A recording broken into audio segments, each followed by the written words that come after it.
Hello बच्चों, let's read the question. The question says write Einstein's mass energy equation give meaning of each symbol occurs in it. And B part में हमें given है 25 mass unit U radioactive is destroyed in nuclear reaction, how much energy is released in mega electron volt. ठीक है बच्चों, तो यहाँ हमें दो पार्ट गिवन है। तो पहले पार्ट को अगर हम देखें तो इस क्वेश्चन के अंदर हमारा जो की कंसेप्ट हो जाएगा, ठीक है बच्चों, तो की कंसेप्ट, तो सबसे पहले पहले पार्ट के अंदर की कंसेप्ट हमारा क्या हो जाएगा कि आइंस्टाइन की एनर्जी मास इक्वेशन जो होती है वो हमारी क्या होती है, E is equals to M C square. ठीक है बच्चों, तो यहाँ पे जो m है यानी m क्या है, ये मास है। ठीक है बच्चों, तो इस जो m का मतलब होता है मास of radio active, mass of radio active, mass of radio active material. ठीक है, तो मास of radio active material destroyed, यानी कितना रेडियो एक्टिव जो मटेरियल है उसका मास क्या हुआ है, डेस्ट्रॉय हुआ है। ठीक है बच्चों, तो डेस्ट्रॉयड। ठीक है, तो ये हो गया हमारा mass, mass of radioactive material destroyed.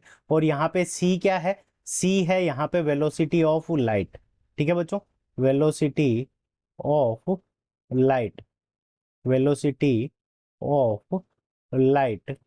ठीक है, तो velocity of light in vacuum, तो velocity of light in vacuum ये हमारा क्या होता है, वैक्यूम के अंदर वेलोसिटी, लाइट की वेलोसिटी कितनी है, तो सी की जो वैल्यू होती है हमारी, सी इज इक्वल टू होता है 3 × 10⁸ मीटर पर सेकेंड। ठीक है बच्चों, यानी ये क्या होती है, लाइट की वेलोसिटी होती है किसके अंदर, वैक्यूम के अंदर। तो यहाँ पे सी की और एम की दोनों की हमने देख ली। एम क्या होता है, मास of radio active material destroyed, और जो सी होती है वो velocity of light in vacuum. ठीक है बच्चों, तो ये हमारा पहला पार्ट हो गया। अब बी पार्ट के अंदर हमें क्या पूछा है, ठीक है, तो बी पार्ट के अंदर हमें मास गिवन है 25U। ठीक है बच्चों, तो 25U का जो मास है वो क्या हुआ, डिस्ट्रॉयड हुआ है। तो यहाँ से हमारे पास में जो मास कितना डिस्ट्रॉय हुआ है वो 25U हमें गिवन है।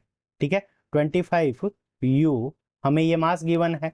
तो मटेरियल इतना डिस्ट्रॉय हुआ है in a nuclear reaction, how much energy is released in mega electron volt. तो यहाँ से हम देखो, तो यहाँ से हम लिखते हैं कि अगर 1 AMU का जो हमारा मास रिलीज होता है तो उसके अंदर डिस्ट्रॉय होता है, तो उस कंडीशन के अंदर जो हमारी एनर्जी बनती है वो 931.25 मेगा इलेक्ट्रॉन वोल्ट बनती है।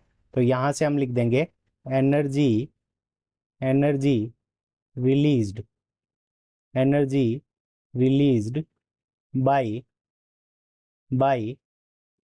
1U destroyed. ठीक है बच्चों, तो अगर 1U के बराबर अगर मास डिस्ट्रॉय होता है तो उस कंडीशन के अंदर जो हमारी एनर्जी रिलीज होती है वो कितनी होती है, तो वो होती है हमारी 931.25 मेगा इलेक्ट्रॉन वोल्ट। ठीक है बच्चों, तो 1U के बराबर एनर्जी डिस्ट्रॉय होती है तो इतनी हमारी क्या बनती है, एनर्जी बनती है। 1U के बराबर मास डिस्ट्रॉय होता है, तो अब हमें मास कितना दे रखा है, इतना दे रखा है। तो total energy E is equal to हमारे पास में क्या आ जाएगा, 931.25 मल्टीप्लाइड बाई 25।